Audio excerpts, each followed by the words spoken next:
Good morning sir. Good morning madam. कल sir बच्चों को छुट्टी देनी है, वो मैसेज पढ़ा आपने? वहाँ पे आया था। कल ना।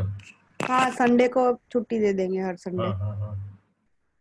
वैसे भी आज हमारा तो चैप्टर खत्म ही हो जाएगा। आज खत्म हो जाएगा। आज खत्म होकर हम्म। हम क्वेश्चंस भी कर लेंगे, लगभग 15-20 जैसा। हाँ और फिर होमवर्क दे देंगे हम बनाने के लिए, है ना? तो ज्वाइन कर दीजिए मैडम सबको। हाँ सर।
तो अपना वीडियो कर लेंगे एक बार।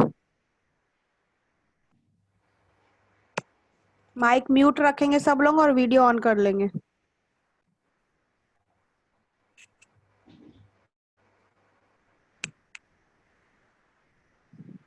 जोशी, आज नहा के आया लगता है तू, इसलिए कल दोस्त, नहीं आ रहा था। हाँ, इसलिए कल गायब हो गया था, है ना? नहीं कल क्रैश हो गया था इसलिए बाहर निकल जाता था, नेटवर्क इशू। कल वीडियो ऑन नहीं किया, मैं बोला नहा के नहीं बैठा होगा, इसलिए नहीं कर रहा होगा। ऐसा नहीं है।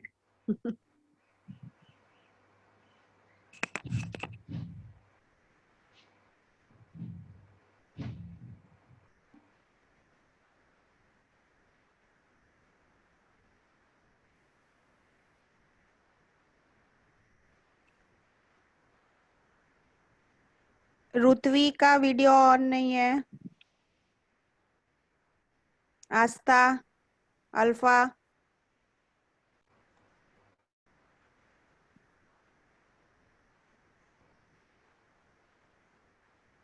नम्रता, अंजलि,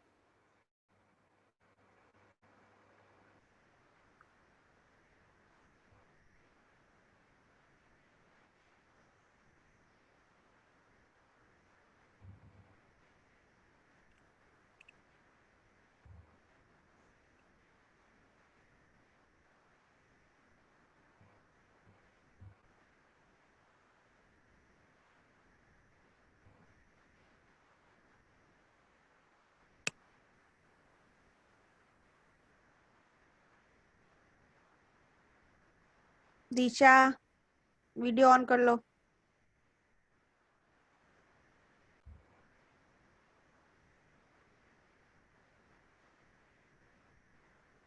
तनिषा, ध्रुवी, आशिया,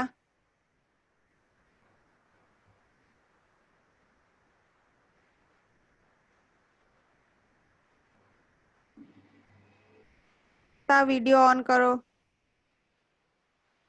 तनिषा, दिशा, ध्रुवी, कक्षिल,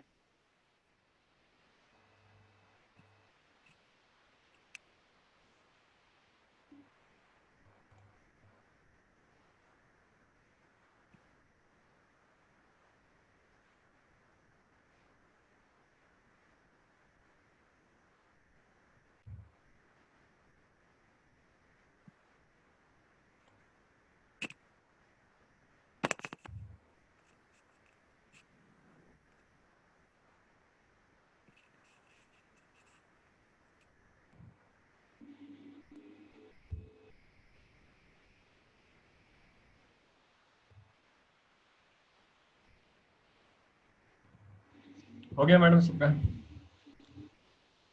हाँ सर, आ रहे हैं सब लोग। ओके, 39 ज्वाइन हुए हैं। आस्था वीडियो नहीं दिखाई दे रहा। हर्ष वीडियो ऑन करेंगे।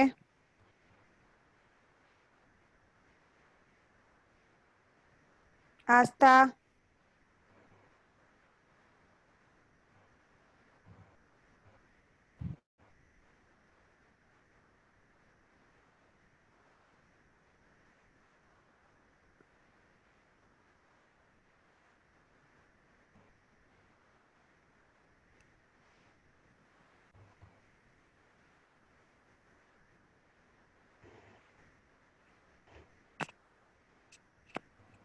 पूजा फेस क्लियर नहीं दिख रहा।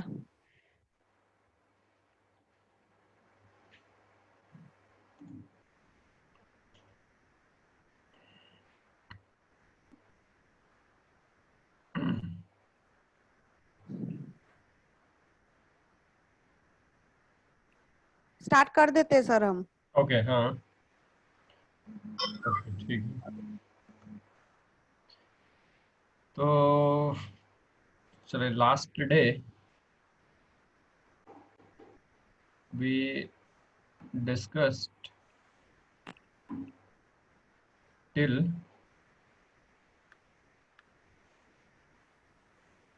MTP, right? MTP तक हमने किया था, medical termination of pregnancy. We had discussion yesterday. So today today first of all ma'am we video बंद करते। हाँ, वीडियो बंद कर दो अभी। स्क्रीन शेयर हो रहा है, दिख रहा है? हाँ सर। ओके, तो कल हमने ये मेडिकल टर्मिनेशन ऑफ प्रेगनेंसी के बारे में देखा था। ओके, जस्ट एक स्लाइड हमने कल जो नहीं देखा था उसको हम यहाँ पे जरा पहले देख लें। एनसीईआरटी की लाइन है, उसको जस्ट हमने लिख के यहाँ पे दे दिया है। जो कल हमने बोला भी था कि जो मेडिकल टर्मिनेशन ऑफ प्रेगनेंसी है, ये थोड़े इसमें पूछते हैं एग्जाम में, कितने वीक तक ये अलाउड है ना, कितने वीक तक अलाउड है। तो ये स्लाइड जो आप देख रहे हो यहाँ पे, ये एनसीईआरटी का एक बॉक्स में है, वही हमने यहाँ पे जस्ट लगा दिया कि आपको एग्जाम में जिस भी तरह का क्वेश्चन पूछेगा, यू आंसर अकॉर्डिंगली, राइट? तो सी इस स्लाइड में क्या है, कैसा है, जरा इसको हम बात कर लें। एनसीईआरटी की ही स्लाइड है, आई मीन एनसीईआरटी की मैटर है। ओके, तो सी इसमें क्या दे रहा है, क्योंकि ये एक दो बार एग्जाम में पूछा हुआ है, मेडिकल टर्मिनेशन ऑफ प्रेगनेंसी कितने वीक तक अलाउड होता है, क्या होता है। तो उसमें थोड़े से चालाकी से क्वेश्चन पढ़ना है और उसके हिसाब से बनाना है। सी एनसीईआरटी में पहले क्या बोल रहा है कि ये 2017 का एक्ट बोल रहा है। ये जो स्लाइड हमने दिया है, ये एनसीईआरटी में, नई वाली एनसीईआरटी में एक बॉक्स में लिखा हुआ है, राइट? तो दिस इज 2017 एक्ट। 2017 में एमटीपी के लिए जो एक्ट बना उसके बारे में ये बता रहा है।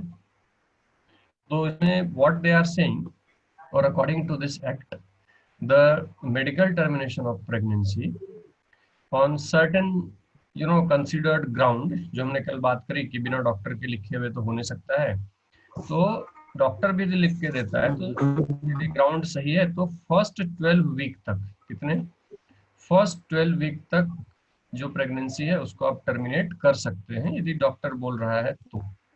ठीक है, फर्स्ट 12 वीक। पीछे हमने देखा था 20 वीक, है ना? ध्यान रखना, ये एनसीईआरटी की लाइन है, किस तरह से आगे जा रहा है। पहला ये बोल रहा है कि फर्स्ट 12 वीक तक आप कोई भी एक डॉक्टर यदि आपको प्रेस्क्राइब किया कि okay so this is not good, so you can terminate, right? First 12 week पहला याद रखना। बट आगे बढ़ते हैं, एनसीईआरटी की बातें हम कर रहे हैं। बट किसी किसी केसेस में क्या होते हैं कि ये 12 महीने निकल जाता है, सॉरी 12 वीक निकल जाता है, राइट? ये 12 वीक निकल गया, पता नहीं चला। ओके, तो कुछ केसेस में जो ये समय है that may be considered 24 weeks till 24 weeks. See पहला जो केस था वो 12 वीक का था, जो नॉर्मल केसेस हैं, एक डॉक्टर यदि प्रेस्क्राइब कर रहा है तो 12 वीक तक कर सकता है, लेकिन कुछ एक्सेप्शनल कंडीशन में, राइट, यदि 12 वीक से ज्यादा प्रेगनेंसी रह गई, राइट, तो 24 वीक तक भी अलाउ करते हैं। लेकिन कब? इसके लिए कुछ कंडीशंस हैं।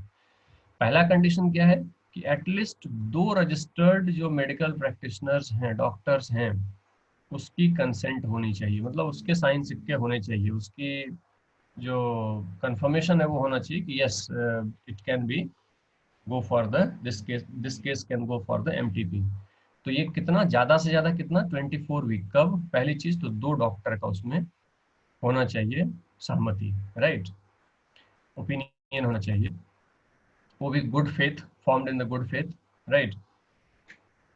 एंड कंडीशंस दे रहा है कि द ग्राउंड, ये जो 2 डॉक्टर जो 24 वीक तक अलाउ करेगा, उसकी ग्राउंड क्या है? तो समझो, पहला ग्राउंड क्या है कि यदि कंटिन्यू रहा pregnancy, it would lead to the risk of life to the mother. Pregnant women है, उसके लाइफ को रिस्क है, राइट, और द ग्रेव इंजरी फिजिकल और mental, I mean to the mother, pregnant women को रिस्क है, right. पहला ये कंडीशन हुआ। दूसरा, यदि चाइल्ड को जो बॉर्न हो रहा है उसको सब्सटेंशियल रिस्क है, राइट। दूसरा ग्राउंड ये है, it would suffer from such as physical और mental abnormalities such as seriously handicapped, right.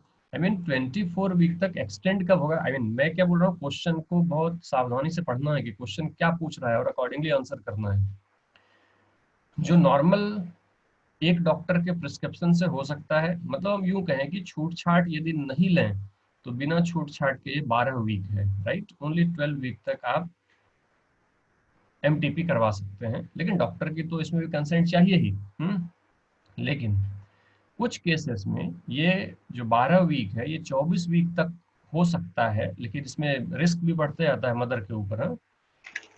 लेकिन यदि 2 मेडिकल प्रैक्टिशनर्स के, अच्छे फेथ वाले मेडिकल प्रैक्टिशनर्स के कंसेंट हैं, तो ये 24 वीक तक एक्सटेंड हो सकता है ऑन दीज ग्राउंड्स, राइट। ये ध्यान रखना। ओके, तो हम ये कल रह गया था, तो कल हमने, आज हमने ये कर दिया। नाउ अब हम आगे बढ़ते हैं आज के क्लास पे। So today in the first section we discuss the sexually transmitted diseases, STDs के बारे में हम बात कर लेंगे, और दूसरे हाफ में हम बात करेंगे जो इनफर्टिलिटी का प्रॉब्लम होता है, right, that infertility problem we discuss. तो पहले हम बात कर लेते हैं STDs। STDs it stands for the sexually transmitted disease. कल हमने देखा था टर्मिनोलॉजी को, right. Sexually transmitted disease STD। दूसरा इसको वेनेरल डिसीज भी बोलते हैं, venereal, VD, venereal disease, right. Venereal actually institute का नाम है, वेनेरल, राइट।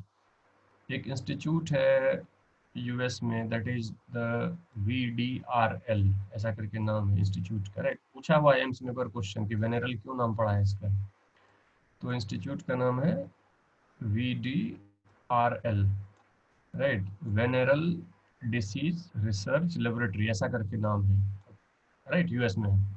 तो सबसे पहले वहाँ पे काफी सारे काम हुए, उसके नाम पे इस डिसीज को हम लोग वेनेरल डिसीज भी बोलते हैं, राइट। ओके, तीसरा इसका नाम रिप्रोडक्टिव ट्रैक्ट इन्फेक्शन, RTI भी इसको बोलते हैं, राइट। ओके, ये नाम हो गए।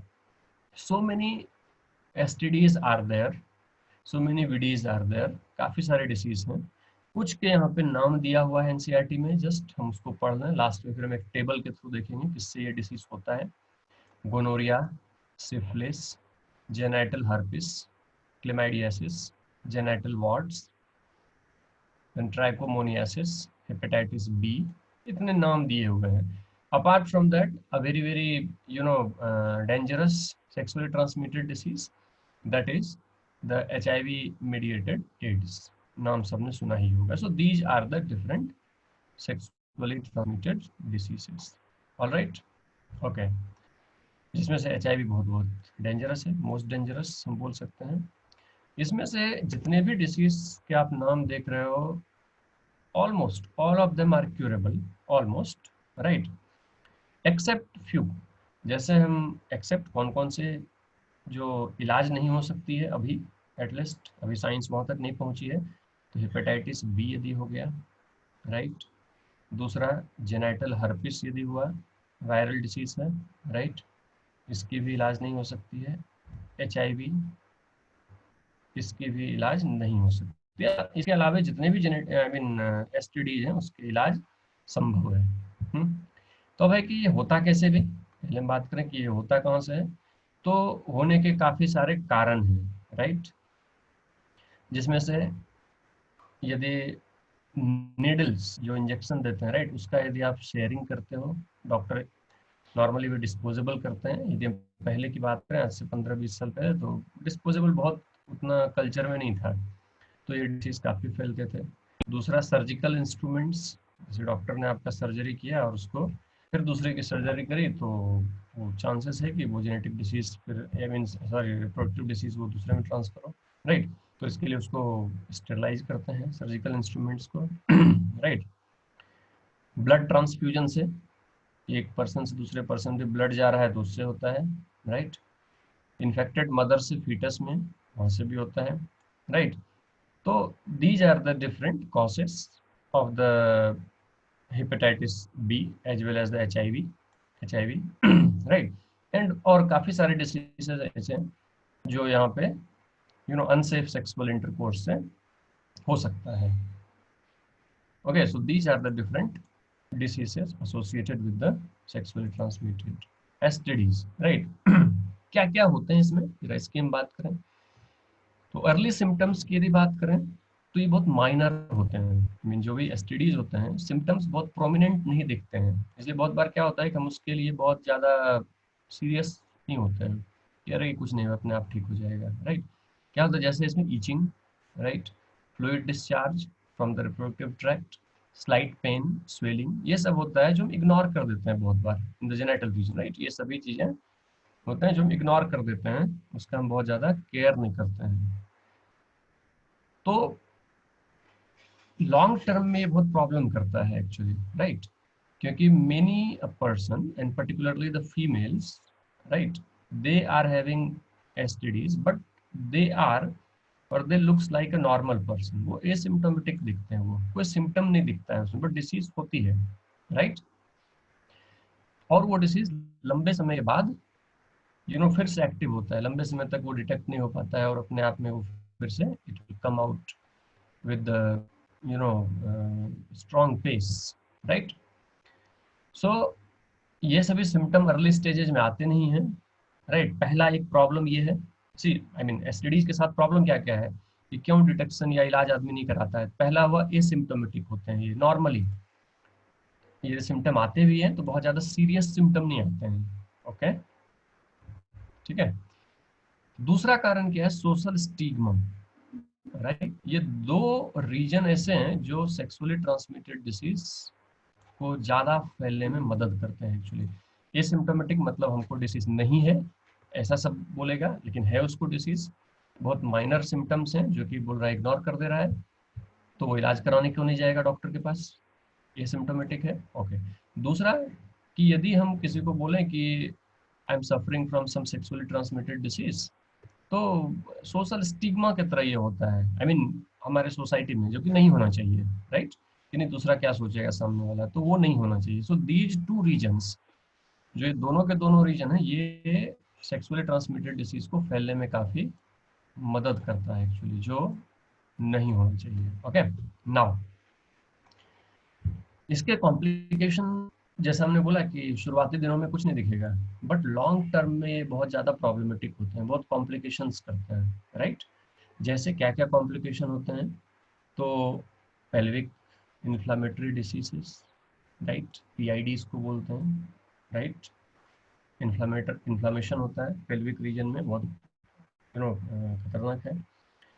एबॉर्शन हो जाता है बहुत बार, राइट, प्रेगनेंसी हुई लेकिन एबॉर्शन हो जाता है, पता नहीं चलता है क्यों हो रहा है, तो कारण वही है कि बहुत लंबे समय से डिसीज है जो अनडायग्नोज्ड है, एसिम्प्टोमेटिक है, राइट।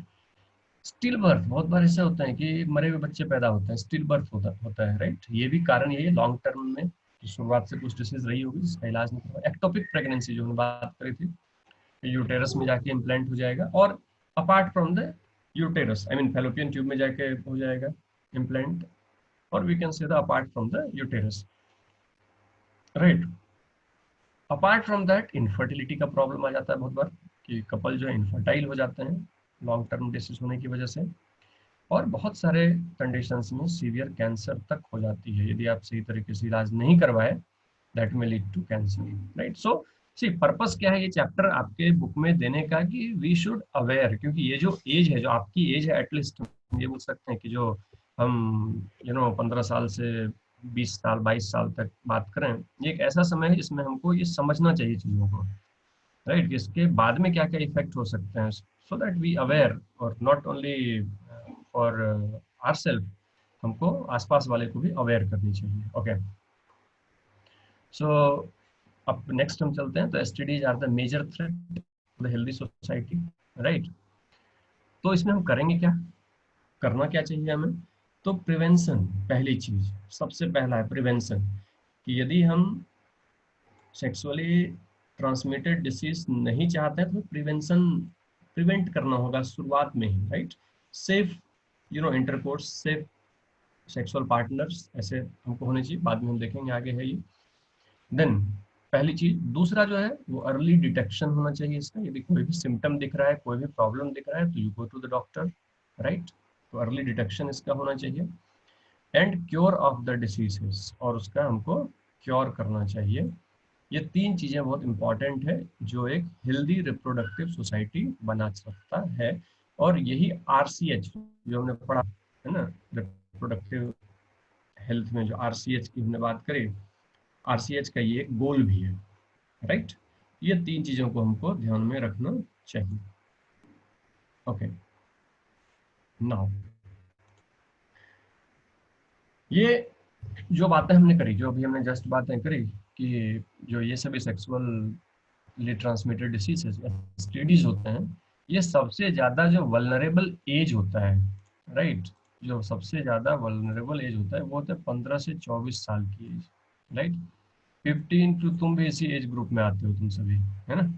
तो जो 15-24 ईयर्स के एज ग्रुप हैं, they are very prone to this disease, ज्यादा प्रोबेबिलिटी पॉसिबिलिटीज होते हैं होने की इस एज ग्रुप में, राइट, नॉलेज की कमी के चलते हैं। ओके, सो हम क्या करें यहाँ पे, ही प्रिवेंट करें, क्योंकि हमने देखा प्रिवेंशन सबसे बेटर है, prevention is better than cure, right. तो प्रिवेंट हम कैसे कर सकते हैं? तो पहला पॉइंट देखो, ये तीन जो एनसीईआरटी के पॉइंट हैं कि avoid sex with the unknown partner और मल्टीपल पार्टनर्स, पहली चीज। दूसरा, always use condom during the coitus. तीसरा, in case of doubt go to a qualified doctor, यदि आपको लग रहा है कि कुछ प्रॉब्लम है तो आपको ऐसा रिस्क नहीं लेना है कि अपने आप ठीक हो जाएगा, go to a qualified doctor. Early detection करवाइए, जितनी अर्ली हो सके उतनी अर्ली हम डिटेक्ट करें, right, and get rid of that complication, right. Diagnosis भी उसके बाद डॉक्टर को इलाज करेगा और ठीक हो जाएगा, है ना। एटलीस्ट ये 3 पॉइंट एनसीईआरटी में दिए, और भी बहुत सारे पॉइंट हो सकते हैं, तुम खुद से जान सकते हो, खुद माहिर हो। तो these are the different precautions, ये सभी अलग अलग प्रिकॉशंस हमको लेने चाहिए, ठीक। नाउ एसटीडीज की बात कर ली, एसटीडीज हम लास्ट में फिर से आएंगे, लास्ट में हमको जस्ट एक टेबल देखना है कि टेबल में कौन कौन से डिसीजेस हैं, उसके कॉजेटिव एजेंट क्या क्या हैं, and those causative agent, I mean what symptoms that they are showing, right, हम लास्ट में देखेंगे।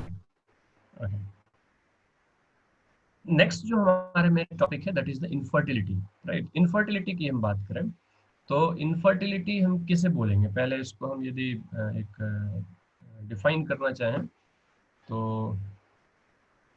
that is nothing but the not having the children, simply simple terms में हम बात करें तो infertility is nothing but not having a fertile life in the couple।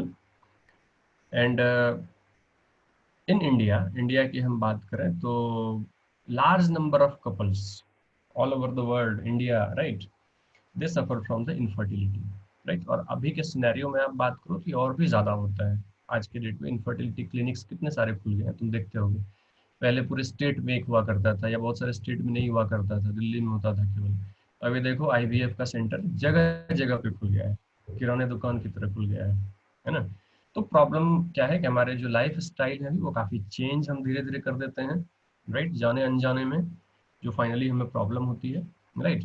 सो देखो यहाँ पे डिफाइन कैसे कर रहा है कि आई मीन इनफर्टिलिटी को एनसीईआरटी में, they are unable to produce children in spite of unprotected sexual cohabitation, right?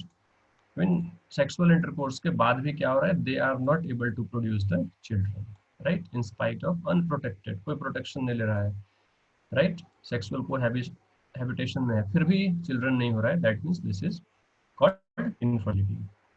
काफी सारे रीजन हैं, so many reasons are there of the infertility, जिसमें से फिजिकल, कॉन्जेनाइटल का मतलब हुआ जेनेटिक, बहुत बार जेनेटिक भी होती है, कॉन्जेनाइटल प्रॉब्लम होता है ये, राइट।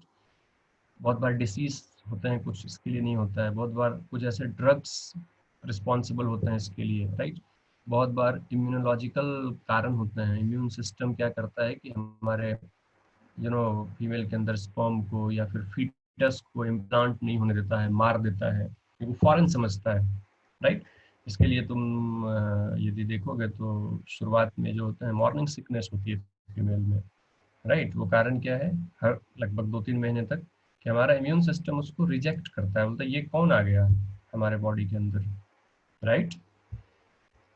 जो फीटस इम्प्लांट होना चाह रहा है, तो हमारा बॉडी उसके अगेंस्ट काफी काम करता है शुरुआत में, फिर धीरे धीरे वो उसको एक्सेप्ट कर लेता है कि ओके ऑल राइट, ये अपना ही कोई है। तो फिर बहुत बार साइकोलॉजिकल प्रॉब्लम्स होते हैं बहुत सारे, राइट, उसके चलते भी ये इनफर्टिलिटी आती है। तो so many reasons are there, and number of reasons are there, okay. So अब प्रॉब्लम हम बात करें भाई, ये जो प्रॉब्लम्स हैं क्या फीमेल में होता है हमेशा, राइट? तो नहीं, फीमेल में इनफैक्ट ये कम होती है। जो इनफर्टिलिटी की प्रॉब्लम मेल और फीमेल दोनों के चलते हो रही है, कपल के चलते हो रही है, राइट। इनफैक्ट सही बात यह होती है कि जो फीमेल में है कॉम्प्लिकेशंस वो कम देखे गए हैं, but the problem lies mainly in the male partner में ज्यादा प्रॉब्लम देखे गए हैं इनफर्टिलिटी के, राइट। तो अब इसके लिए उपाय क्या है भाई? तो उपाय है कि आप इनफर्टिलिटी क्लिनिक जाइए, राइट। इनफर्टिलिटी क्लिनिक्स जो कि भी बहुत सारे खुले हुए हैं, राइट। और वहाँ पर डायग्नोसिस हमको कराना है कि क्यों ऐसा हो रहा है, और उसका करेक्ट ट्रीटमेंट करवाना चाहिए हमें, ओके, ऑल राइट। अब यहाँ पे ध्यान देना, जो अब नेक्स्ट स्लाइड्स हैं ये सभी आपके लिए बहुत बहुत इम्पॉर्टेंट है, और नीट के लिए, बोर्ड के लिए, गुजकेट के लिए, दूसरे स्टेट एग्जाम के लिए बहुत बहुत इम्पॉर्टेंट है। तो अब क्या करते हैं कि जो इनफर्टिलिटी क्लिनिक्स वाले हैं ये सबसे पहले डायग्नोसिस करते हैं और ट्रीटमेंट करते हैं। तो बहुत सारे ट्रीटमेंट क्या होते हैं, आपको कुछ बोलेंगे कि आप इस सर्टेन टाइम पे आप फाइटस करो, या फिर तरह से आपको, तो that is one thing, right, without any instrumentation, without any drug और medicine, they give you the suggestions. यदि उसमें हो जाता है तो all right, otherwise they use some specialised techniques, right. कुछ स्पेशलाइज्ड टेक्निक्स यूज करते हैं, और जो स्पेशलाइज्ड टेक्निक्स होते हैं, राइट, इनफर्टिलिटी को हटाने के लिए, those are collectively called assisted reproductive technologies, that is art, ART। याद रखिएगा, फुल फॉर्म पूछ देता है इसका आर्ट का, राइट, चित्रकारी वाला आर्ट नहीं है, ध्यान रखना। असिस्टेड रिप्रोडक्टिव टेक्निक्स, राइट, और टेक्नोलॉजीज, तो असिस्ट करता है रिप्रोडक्टिव टेक्नोलॉजी में, है ना, ओके। तो हम ये वन बाय वन ये जितने भी आर्ट हैं, इस आर्ट को हम यहाँ पे देखेंगे अभी, राइट। तो पहला देखो, अब यहाँ से बिल्कुल क्लियर कट समझना, नोटबुक को तो लिखते जाना पॉइंट्स, बाद में तो स्लाइड हम भेज ही देंगे। पहला जो है इन विट्रो फर्टिलाइजेशन, हम यदि ब्रॉडली देखो, ब्रॉडली यदि हम डिवाइड करें तो दो में हम डिवाइड कर सकते हैं। ये पहला हो गया इन विट्रो फर्टिलाइजेशन, राइट, पहला क्या हो गया, इन विट्रो फर्टिलाइजेशन। और दूसरा जो हम डिवाइड करेंगे that is in vivo fertilisation, ठीक है। दूसरा हम नेक्स्ट पेज में आएंगे, नंबर 1 लिखा रहेगा, बट आप ध्यान रखना ये इन विट्रो फर्टिलाइजेशन ये पहला है, राइट। और दूसरा इन विवो। अब इन विट्रो इन विवो का मतलब क्या होता है? इन विट्रो का मतलब होता है outside the natural habitat, natural habitat I mean हम फर्टिलाइजेशन की बात करें, इम्प्लांटेशन की बात करें, तो फर्टिलाइजेशन कहाँ पे होता है? फैलोपियन ट्यूब में, राइट, नेचुरली। बट यदि हम फर्टिलाइजेशन बाहर कराएं, टेस्ट ट्यूब में कराएं, पेट्री प्लेट में कराएं, तो that is the in vitro fertilisation, ध्यान रहेगा। और इसको शॉर्ट में हम लोग आईवीएफ बोल देते हैं, सबने नाम सुना होगा, है ना। गुजरात इसके लिए तो फेमस है, doctor Naina Patel, isn't it? Asia में फेमस है इनफैक्ट। ओके, तो आईवीएफ, तो आईवीएफ में हम करते क्या है? इन विट्रो फर्टिलाइजेशन, बाहर में फर्टिलाइज हम करवाते हैं, राइट। तो स्पर्म और ओवम हम कलेक्ट करते हैं फीमेल से, राइट, उसको पेट्री डिश में, टेस्ट ट्यूब में रखते हैं और प्रॉपर कंडीशंस देते हैं, और उस कंडीशन में फर्टिलाइज होता है, राइट। फर्टिलाइज होने के बाद एम्ब्रियो बनाता है। एम्ब्रियो होने कहने का मतलब क्या है? 8 सेल, 16 सेल, 32 सेल, है ना। इतने सेल के जब बन जाते हैं, फिर उसको हम जाके यूटेरस में ट्रांसप्लांट कर देते हैं। ओके, तो पहला जो टेक्निक है आईवीएफ में, that is called ET, embryo transfer. तो एम्ब्रियो कहाँ बनेगा? ये बाहर की तरफ, पेट्री प्लेट में बनाएंगे एम्ब्रियो, राइट, और बाद में हम उसको ट्रांसप्लांट कर देंगे कहाँ पे? यूटेरस में, राइट, है ना, यूटेरस में ट्रांसप्लांट कर देंगे, पहला हो गया। इसी को हम लोग कॉमनली टेस्ट ट्यूब बेबी भी बोलते हैं, नाम सुना होगा, टेस्ट ट्यूब बेबी है, right, test tube baby programme, तो टेस्ट ट्यूब बेबी बोलते हैं इसमें। ओके, अब टेस्ट ट्यूब बेबी में करते क्या है भाई? तो स्पर्म और ओवम ले लेते हैं, जैसा कि हमने देखा। अब स्पर्म एंड ओवम में प्रॉब्लम ये भी हो सकती है कि हो सकता है कि फीमेल को ओवम नहीं बनता हो, राइट, हो सकता है ऐसा। तो डोनर, यदि कोई डोनर है, आपको ऐसा है कि हम इस डोनर से लेना चाहते हैं ओवम, तो आप ले सकते हो उससे। मेल में स्पर्म्स जो है मेल हस्बैंड से कलेक्ट करेगा, और यदि स्पर्म सही नहीं बन रहा है तो you can take sperms from the donors also, कोई दूसरे डोनर से भी ले सकते हैं, और फर्टिलाइजेशन करके उसको, जाइगोट को थोड़ा बढ़ने देगा, आई मीन 16 सेल 32 सेल तक आने देगा, and then they keep inside the uterus. तो देखो अब यहाँ पे यूटेरस में रखने के लिए, यदि वो अप टू 8 सेल का है, 8 ब्लास्टोमियर्स, ये टर्मिनोलॉजी याद आ रहा होगा, है ना, जो जाइगोट डिवाइड करते हैं, जो डिवाइडेड सेल्स होते हैं, उसको हम लोग ब्लास्टोमियर्स बोलते हैं ना, जो ट्रोफोब्लास्ट वगैरह बना रहा था बाद में, तो blastomeres.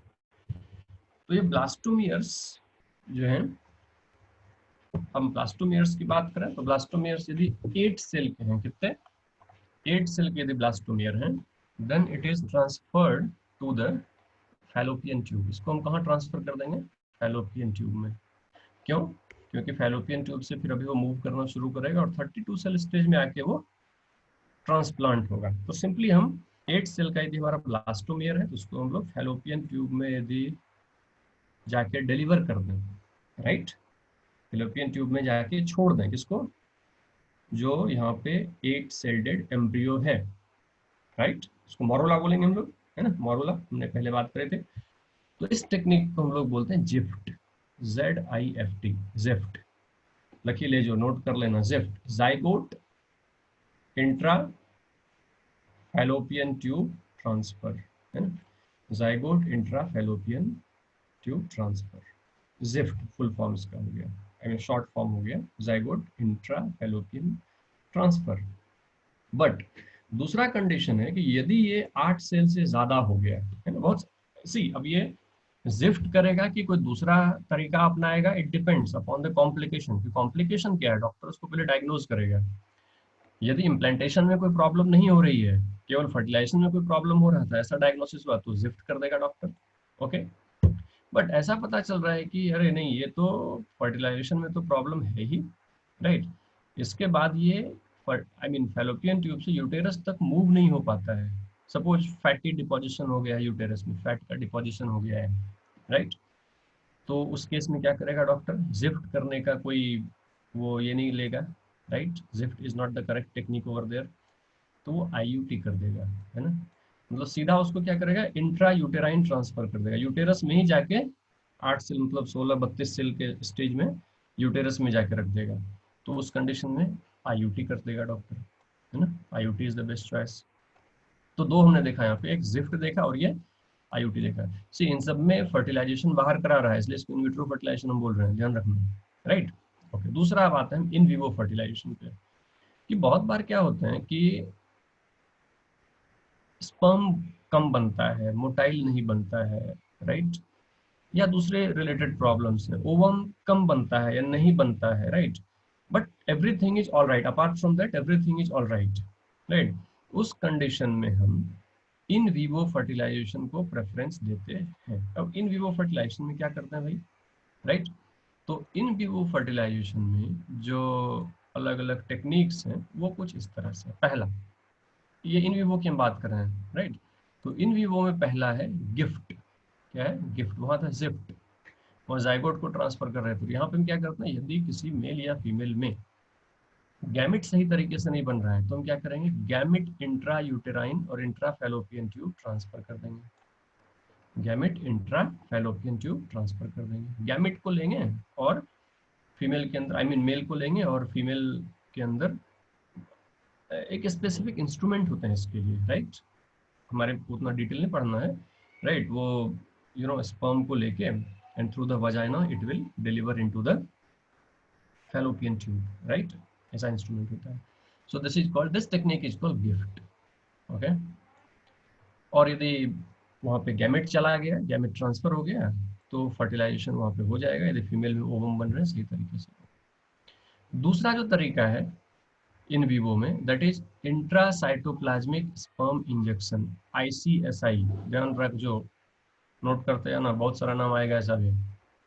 ICSI is another specialized technique or procedure to form an embryo in the laboratory in which sperm is directly injected into the ovum. Direct जाके इंजेक्ट कर दिया कहाँ पे, ओवम में, ओके। आई मीन कोई वहाँ पे फर्टिलाइजेशन के लिए मौका नहीं दिया कि अपने से फर्टिलाइज करेगा, नहीं, सीधा का सीधा वो स्पर्म को इंजेक्ट कर दिया ओवम के अंदर, इसलिए इसको नाम दिया इंट्रासाइटोप्लाज्मिक। आई मीन जो साइटोप्लाज्म है ओवम का, काफी साइटोप्लाज्म होता है, उसके अंदर जाके डायरेक्ट उसको ट्रांसफर कर दिया, तो ICSI, राइट, ओके। तीसरा टेक्निक है, इसको बोलते हैं आर्टिफिशियल इंसिमेशन, राइट, AI। जो नेक्स्ट टेक्निक है that is called AI, right, artificial insemination. तो आर्टिफिशियल इंसिमेशन में क्या करते हैं, सेमेन को लेके, राइट, ये इसमें नॉर्मली ये कब होता है, किस तरह के पेशेंट में होता है कि many a times the male partner cannot produce the plenty of sperm और लो sperm count यदि होता हो, राइट, तो उस कंडीशन में क्या करते हैं कि जो सेमेन है मेल से उसमें कलेक्ट कर लेते हैं और उसको इनरिच करते हैं, बूस्ट करते हैं, राइट, उसमें जो डेड स्पर्म है उसको निकाल देते हैं, लाइव स्पर्म को, और बूस्ट करते हैं और उसको आर्टिफिशियली इंजेक्ट कर देते हैं फीमेल के अंदर। अगेन इंस्ट्रूमेंट होते हैं इसके, राइट, तो this is called AI, artificial insemination, vagina के थ्रू इसको इंसिमेट कर देते हैं। ठीक है, तो ये हो गया AI। अब AI में ही एक और टेक्निक है कि बहुत बार क्या होता है कि सेमेन को आपने इंजेक्ट किया वजाइना में, लेकिन वजाइना में उसको किल कर दिया, वजाइनल इन्वायरमेंट, तो इन दैट केस हम क्या करते हैं कि उसको सीधा यूटेरस में जाके, कहाँ पे, यूटेराइन प्लेसेस पे, जो यूटेरस है वहां पे जाके introduce into the uterus. Vagina में भी हुआ, पहला हमने देखा कि वजाइना में भी हम करते हैं, बट वजाइना में बहुत बार क्या होता है, किल कर देते हैं। डिपेंड्स ये कौन सी टेक्निक हम कब यूज करेंगे, डॉक्टर कॉम्प्लिकेशन के हिसाब से अडॉप्ट करता है टेक्निक। तो फिर उसमें क्या करता है, यूटेरस में जाके हम उसको डिलीवर करते हैं स्पर्म को। So this is called IUI, intra uterine insemination, ठीक है, ध्यान रहेगा, IUI, इंट्रा यूटेराइन इंसिमेशन, ठीक है। तो ये आर्टिफिशियल इंसिमेशन का तरीका हो गया, IUI, राइट। ये सब के सब ह्यूमन में करते हैं, दूसरे एनिमल में तो करते ही हैं, ह्यूमन में भी करते हैं, ओके। ये आ गया पहला, ठीक है। नाउ अब देखो, हमने पहले देखा कि भाई द ऑप्शंस आर मेनी, बहुत सारे ऑप्शन, बहुत सारे तरीके हमने देखे, राइट। अब ये कौन सा तरीका अडॉप्ट करना है ये डॉक्टर डिसाइड करेगा, राइट, कि कौन सा तरीके से ज़्यादा अच्छा रिजल्ट आएगा। बट इसमें जो कोई भी तरीके हों, राइट, वो बहुत बहुत स्पेशलाइज्ड डॉक्टर ही कर पाते हैं, specialised medical practitioner is essential. और दूसरी चीज़ जो होती है एक्सपेंसिव होती है, स्पेशलाइजेशन चाहिए तो यहाँ पे एक्सपेंसिव इंस्ट्रूमेंटेशन भी यूज होते हैं, that's why these techniques are very very expensive, जो हर एक कोई अफोर्ड नहीं कर सकता है, राइट। तो इसके लिए ये तो चलो ठीक है, आर्टिफिशियल इंसीमेशन या फिर गिफ्ट जो भी तरीके हैं वो सभी करके हम कर सकते हैं, but that is very costly technique, right. तो दूसरा भी तरीका है। दूसरा तरीका क्या है? यदि आपको ऐसा है कि मदर फादर बनना ही है, तो यदि इनफर्टिलिटी है तो आप अडॉप्ट कर सकते हैं। Adoption is the better choice, बहुत अच्छा चॉइस है, राइट। लेकिन इसमें क्या होता है प्रॉब्लम कि इमोशनल, रिलीजियस, सोशल बहुत सारे फैक्टर्स आते हैं और इसको फिर काम नहीं करने देते हैं, राइट। तो फाइनली अल्टीमेट एम हमारा क्या है कि पेरेंटहुड, राइट। ये पेरेंटहुड है तो वन कैन अडॉप्ट चाइल्ड, और अभी इंडिया में लीगल उसके लिए रूल भी है अडॉप्शन के लिए। आप लीगली अडॉप्ट कर सकते हो किसी को, कोई भी चाइल्ड को। बहुत सारे ऑर्फन हाउस होते हैं तो वहाँ से, या other means, right, you can adopt. Adoption is the another better option, ठीक है। तो यहाँ तक हमारे बुक में दिया हुआ है। अब हम लास्ट में बोले थे एक टेबल देखेंगे, वो टेबल आपके सामने ये रहा, राइट। इस टेबल में अलग अलग डिसीज के नाम दिए हुए हैं, राइट, और उसके पॉजिटिव एजेंट। ये देखो, ये डिसीज का नाम है, right, this is the disease, this is the positive agent and this is the major symptom. तो चलेगा, मेजर सिम्टम आप बाद में भी अच्छे से देखना, कोई दिक्कत नहीं है, राइट। बट एटलीस्ट अभी के अभी आपको जो डिसीज और उसके पॉजिटिव एजेंट है वो नाम अभी याद हो जाना चाहिए, एग्जाम में बराबर पूछता है, राइट। एनसीईआरटी में नहीं है बट आप पुराने एनसीईआरटी में था बुक में, तो ये आप लिख लेना। पहला डिसीज है गोनोरिया। सुन के भाई, गोनोरिया ये एक बैक्टीरिया है, दैट इज कॉल्ड निसेरिया गोनोरी, उससे होता है, तो बैक्टीरियल डिसीज है, याद रहेगा गोनोरिया। दूसरा सिफिलिस। सुन के भाई, सिफिलिस, ट्रिपोनिमा पेलिडम, ये भी एक बैक्टीरिया है, right. This is bacteria which is called treponema pallidum. दोनों याद रह जाएगा, गोनोरिया एंड सिफिलिस। बहुत डेंजरस डिसीज है ये सभी रिप्रोडक्टिव सिस्टम के, ओके। तीसरा हम आते हैं, इसको इरेज कर दे रहा, थर्ड, जो कि हमें नहीं दिख रहा है यहाँ, मैं कर देता हूँ सी। तीसरा जो है that is genital herpes, right. ये जेनाइटल हर्पिस है, राइट। ये वायरल डिसीज है, हर्पिस सिम्प्लेक्स वायरस करके होती है, राइट। हर्पिस सिम्प्लेक्स वायरस से होती है जेनाइटल हर्पिस, ठीक है। सो दिस इज जेनाइटल हर्पिस, तीसरा डिसीज हो गया। चौथा डिसीज हेपेटाइटिस बी, ये भी वायरल डिसीज है, हेपेटाइटिस बी वायरस से होती है, राइट। पांचवा डिसीज एड्स, जो कि हमने काफी दिनों से हम पढ़ते हैं, HIV, right, human immunodeficiency virus से होती है, राइट। और सी एड्स में होता क्या है, जस्ट एक आध मिनट में बात कर लूँ यहाँ पे कि एड्स में, AIDS is not a disease actually. ये क्या होता है कि यू नो जो हमारे इम्यून सिस्टम होता है उसको वीक कर देता है HIV। नॉर्मली जो टी हेल्पर सेल्स होते हैं ना, टी हेल्पर सेल्स को किल कर देता है, जिससे हमारा इम्यून सिस्टम काफी वीक हो जाता है और हम किसी छोटे मोटे बीमारी से भी मर जाते हैं, राइट, HIV में, ओके। नेक्स्ट डिसीज है ट्राइकोमोनियासिस, राइट। तो ये प्रोटोजोन है, ये ध्यान रखना, एम्स में पूछा हुआ क्वेश्चन, ओके। सिंपली यही पूछ देगा, ट्राइकोमोनियासिस बैक्टीरियल डिसीज है, प्रोटोजोन डिसीज है, वायरल डिसीज है, फंगल डिसीज है, दिस इज प्रोटोजोन डिसीज। कौन सा? ट्राइकोमोनियासिस, ट्राइकोमोनास वेजिनालिस से होती है, right. The causative agent is trichomoniasis vaginalis, alright. कौन सा है? ट्राइकोमोनियासिस वेजिनालिस, ध्यान रहेगा। तो इसे ये जो हमने डिसीज देखा, ये 4-5 डिसीज हैं, बट ऐसा नहीं 5 ही है, बहुत सारे डिसीज हैं। आपके पास कोई भी बुक है उसमें बड़ा सा टेबल होगा, कोई भी रेफरेंस बुक है तो आप बड़े से टेबल को देखना, या फिर आप मैं यूट्यूब चैनल पे शायद अपलोड किया हूँ, उसमें आप देखना, काफ़ी सारे उसमें डिसीज के आपको मिलेंगे, तो वो एक बार just go through, okay. Last ये स्लाइड है, लास्ट स्लाइड में यहाँ पे ये हम देखते हैं, ये जो डिसीजेस हैं ये डॉक्टर्स कैसे पता करते हैं, राइट। क्या क्या टेक्निक है डॉक्टर के पास पता करने के लिए। तो जस्ट हम यहाँ पे नाम कुछ बता रहे हैं, हम ये टेक्निक डिटेल अभी नहीं पढ़ेंगे, हम डिटेल में पढ़ेंगे हमारे आगे जब आएंगे मॉलिक्यूलर बायोलॉजी वहाँ पे। तो so many techniques are there, but some very important technique, or we can say the modern techniques are available for the detection of the pathogen, जैसे अभी मैं बात करूं, अभी कोविड बहुत चल रहा है, तो तुमने सुना होगा आरटीपीसीआर होता है। आरटीपीसीआर एकदम करेक्ट जांच बताता है कि कोविड है या नहीं है ना, कोरोना है या नहीं है ना, आरटीपीसीआर, है ना, रियल टाइम पीसीआर। तो इसी तरह से हम देखें कि कौन कौन से टेक्निक। तो पहला टेक्निक है अलाइजा, राइट। इसके खाली आप फुल फॉर्म अभी फिलहाल जानिए, बाद में हम इसका देखेंगे टेक्निक कैसे काम करता है। तो ELISA is nothing but the enzyme linked immunosorbent acid. नाम फुल फॉर्म लिख लेना, इसका फुल फॉर्म भी पूछेगा, काफी बार पूछा हुआ है in fact. Enzyme linked immunosorbent acid, ELISA technique, ये एंटीबॉडी बेस्ड टेक्निक है। कैसा टेक्निक है ये? एंटीबॉडी, जैसे सुने हुए कोविड भी एंटीबॉडी बेस्ड टेक्निक से हम डिटेक्ट करते हैं, बट वो बहुत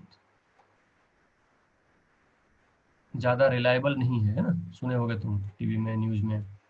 ये एंटीबॉडी बेस्ड टेक्निक है, कौन सा? ELISA, right. लेकिन अलाइजा के अलावा, ये अलाइजा हम कहें तो थोड़ी सी ओल्ड टेक्निक ही है, ये बहुत नई नहीं है। नई टेक्निक की बात करें हम, तो नई टेक्निक में हम डीएनए डीएनए हाइब्रिडाइजेशन, जिसको हम लोग बाद में बात करेंगे, ब्लॉटिंग ब्लॉटिंग टेक्निक यूज करते हैं, राइट। जब मॉलिक्यूलर बायोलॉजी पढ़ेंगे तो वहाँ पे DNA hybridisation, DNA RNA hybridisation, protein hybridisation, तो उसको ब्लॉटिंग टेक्निक बोलते हैं, BLOTTING, राइट, ब्लॉटिंग टेक्निक। तो ब्लॉटिंग टेक्निक से हम पता करते हैं। फिर बहुत बहुत जो रिसेंट टेक्निक है, that is the PCR technique. PCR एक टेक्निक है, ये भी हम पढ़ेंगे मॉलिक्यूलर बायोलॉजी में। पॉलीमरेज चेन रिएक्शन इसमें होती है, डीएनए के इसमें मल्टीपल कॉपीज बनाए जाते हैं, right, in a very short time, right. और इसी का एक अपग्रेडेड वर्जन है आरटीपीसीआर, जो तुम सुनते हो नाम आरटीपीसीआर, है ना, R for real, T for time, real time PCR, या फिर उसको रिवर्स ट्रांसक्रिप्टेज पीसीआर। एक्चुअली यहाँ पे रिवर्स ट्रांसक्रिप्टेज पीसीआर है जो हम यूज करते हैं कोविड के लिए, राइट। तो आरटीपीसीआर यूज करते हैं। इसके बहुत सारे टाइप्स होते हैं पीसीआर के, ओके। तो these are the techniques by which we can diagnose the many sexually transmitted diseases, okay. But ultimately हम यदि एक ही लाइन पे आए तो prevention is better than cure, कि हम शुरुआत से ही सतर्क रहें, होशियार रहें, तो हमें ये डिसीज होगी ही नहीं, राइट। तो prevention is better than cure. जैसे भी कोरोना में हो रहा है, हम घर में बैठे हुए हैं आराम से, बाहर नहीं जाए। तो इसी तरह से जो एसटीडीज हैं, एसटीडीज में भी यही, और किसी भी डिसीज में ये सबसे ज़्यादा लागू होता है, prevention is better than cure, right. So that's it in this chapter. So if you have any question, you can ask me, right? यदि आपके पास कोई क्वेश्चन है तो आप पूछ सकते हो, ठीक है। और यदि नहीं है तो हम क्वेश्चन बनाएंगे, फिर तुमसे हम कुछ क्वेश्चन बनवाएंगे, ठीक है मैडम? हाँ सर, हाँ किसी को कोई क्वेश्चन है तो पूछ ले। हाँ, आप थोड़ी देर के लिए खोल दीजिए ये, आई मीन जो क्वेश्चन पूछना चाहता है अनम्यूट करके पूछ लें, है ना, फिर हम आगे करेंगे।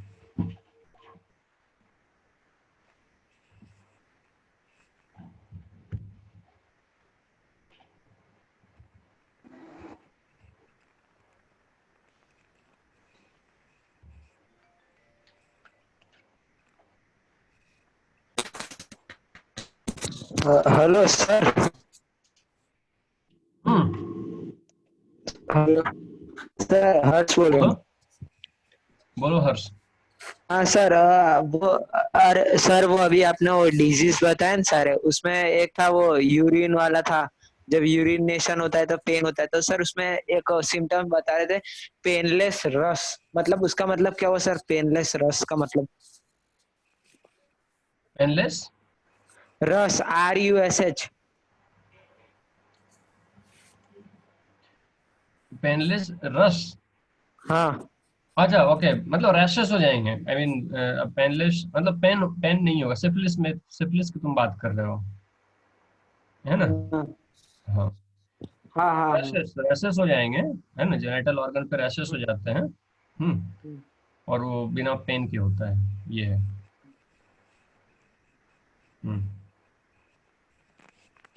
ठीक है, नेक्स्ट बोलो।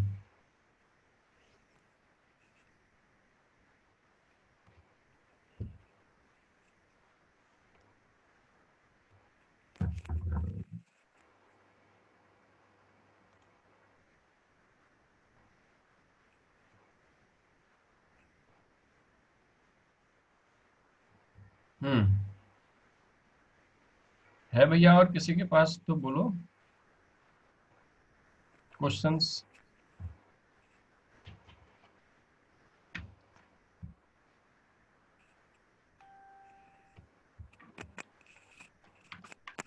भाई जल्दी पूछो जिसको क्वेश्चन है वो।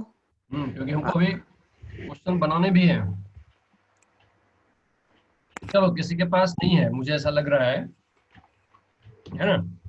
तो आप पेन पेपर निकाल लो, 1 से लेके 25 तक 30 तक उसमें नंबर लिख लो, 1 to 25 और 30, और आपको भेजने अभी मैडम को वो बना के 1 to 30 आप नंबर लिखो फटाफट।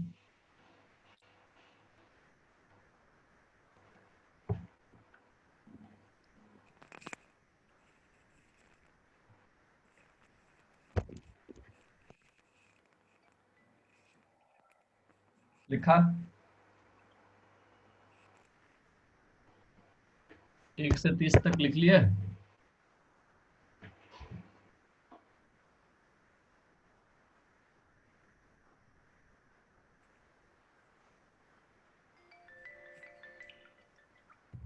हो गया भाई? दीप लिख लिए? मिस्टर दीप हाँ सर। लिख लिए नंबर? हाँ लिख लिए। नंबर लिख लिए? हाँ सर लिख लिए। Okay good. तो मैं एज्यूम कर रहा हूँ कि सबने लिख लिया होगा। तो मैं क्वेश्चन आपके सामने डिस्प्ले कर रहा हूँ। मैं धीरे धीरे इसको बढ़ाते जाऊंगा, एक क्वेश्चन पे 1 मिनट से ज्यादा नहीं देना है, इवन उससे भी कम देना है। लेकिन आप करेक्ट जो आप पढ़े हो उसी से है क्वेश्चन, और 30 में से हम देखते हैं कितना आप सही कर पाते हो। ट्राई करना है कि जो जानते हैं वही बनाना है, जो नहीं याद है उसको छोड़ देना है, तुक्का नहीं लगाना है। तो लीजिए मैं स्क्रीन शेयर कर रहा हूँ, आप इसको बनाते जाओ। मैं बड़ा कर रहा हूँ ये। दिख रहा है सबको? मैडम दिख रहा है? हाँ सर दिख रहा है। ओके चलिए आप शुरू कर दीजिए बनाना। 6 30 नंबर से देना, हाँ फर्स्ट 30 नंबर से क्वेश्चन है। आगे।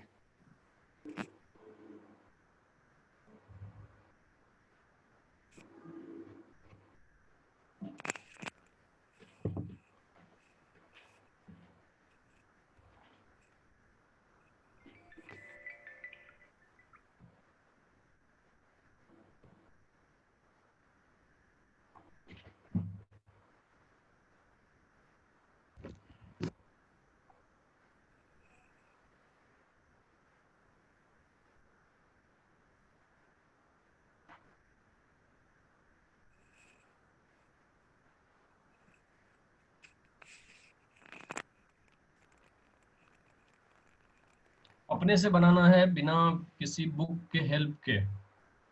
सेल्फ असेसमेंट करना है अपनी, कि आप जो पढ़े हो कितना समझे हो चीजों को।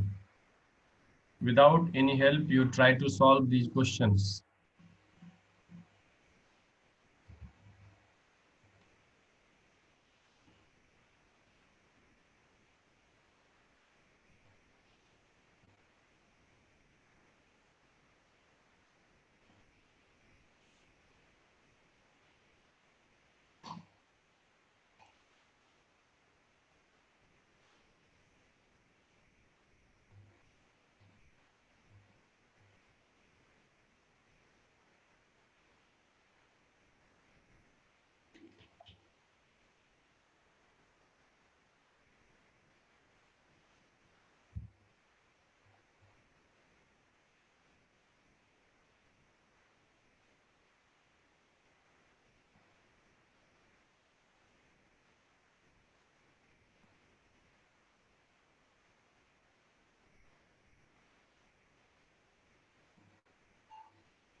1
मिनट बाद मैं आगे करूंगा अभी।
चलो मैं अब नेक्स्ट स्लाइड कर रहा हूँ,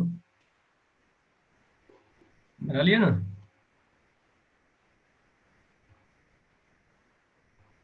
ओके।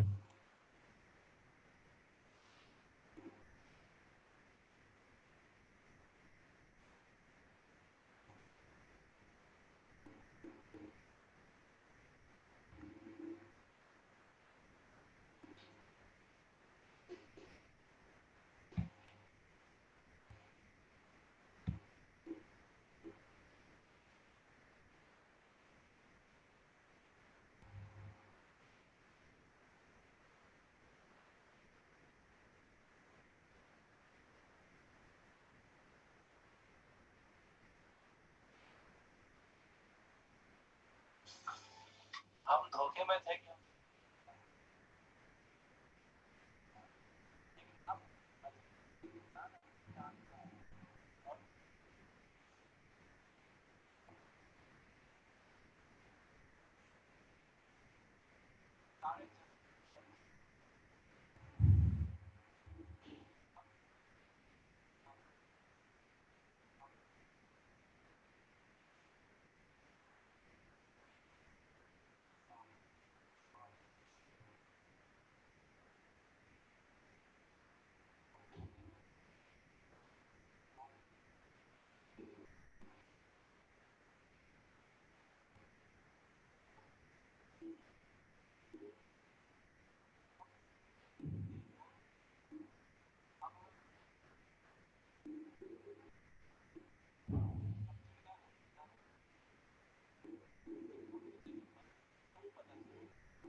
31 तक बना लो भैया सभी। एक एक्स्ट्रा बोनस।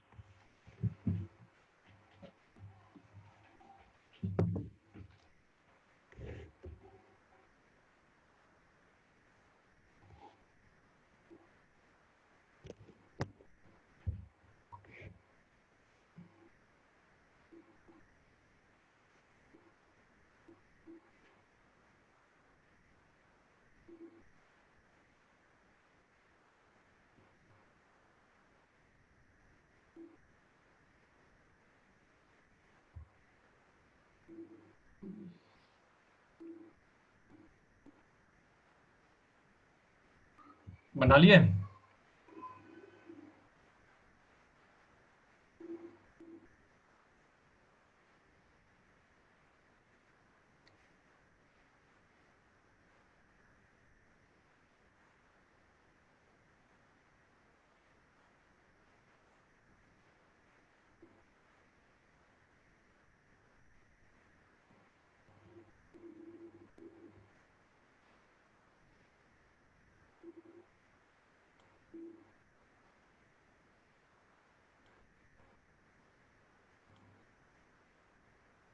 हो गया नम्रता जी?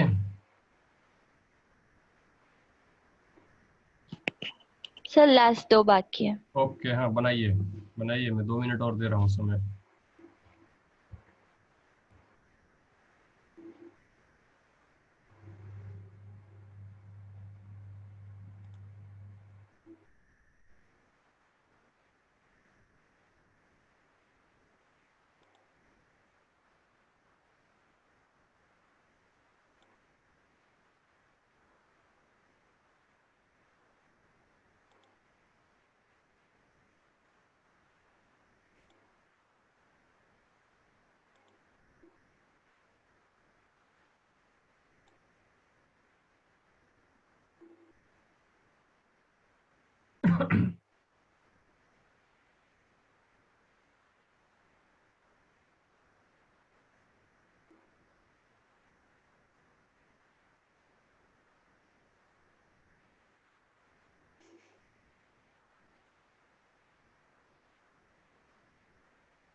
ठीक है, सबका हो गया? सबने कर लिया?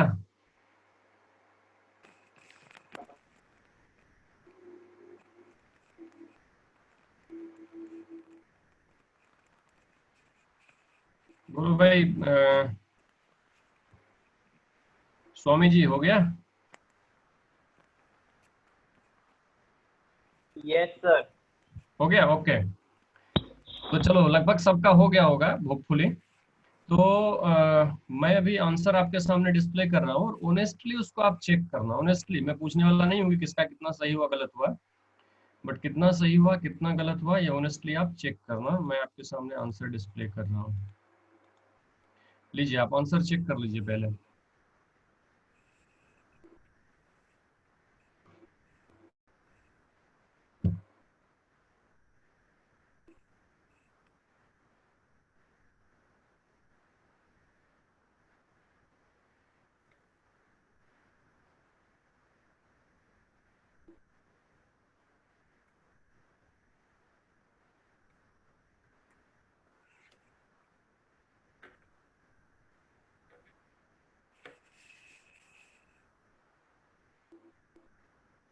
ईमानदारी से चेक करना, जो तुम्हारा सही है सही रखना, गलत है गलत, जो नहीं बनाए हो उसको छोड़ देना।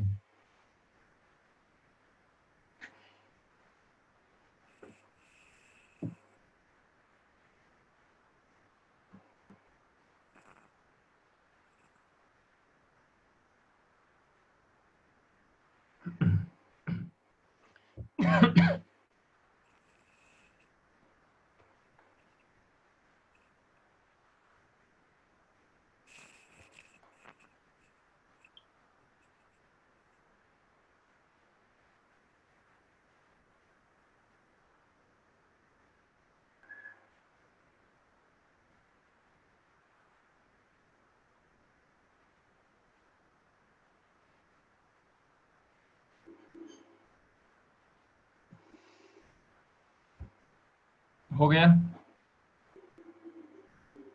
मिस्टर दीप हो गया? हाँ सर हो गया कितने सही हुए? सर 23। 23। ओके चलो गुड। देखो 23 आपका सही है। चलो दीप मुझे पहले ये बताओ, इसमें एनसीईआरटी से बाहर के कितने क्वेश्चन हैं? एक भी नहीं था वैसे तो। हैं? ऐसे तो एक भी नहीं था। एक भी नहीं है। सी एनसीईआरटी के बाहर की एक भी नहीं है, और हमने जस्ट कल और आज ही पढ़ा है, समझो बहुत रिसेंटली पढ़ा है, गर्मा गर्म पढ़ा है ये मैं कहूँ, है ना? हम्म, तो इसमें चलो मैं सबसे नहीं पूछूंगा, नम्रता का कितना सही है बोलो?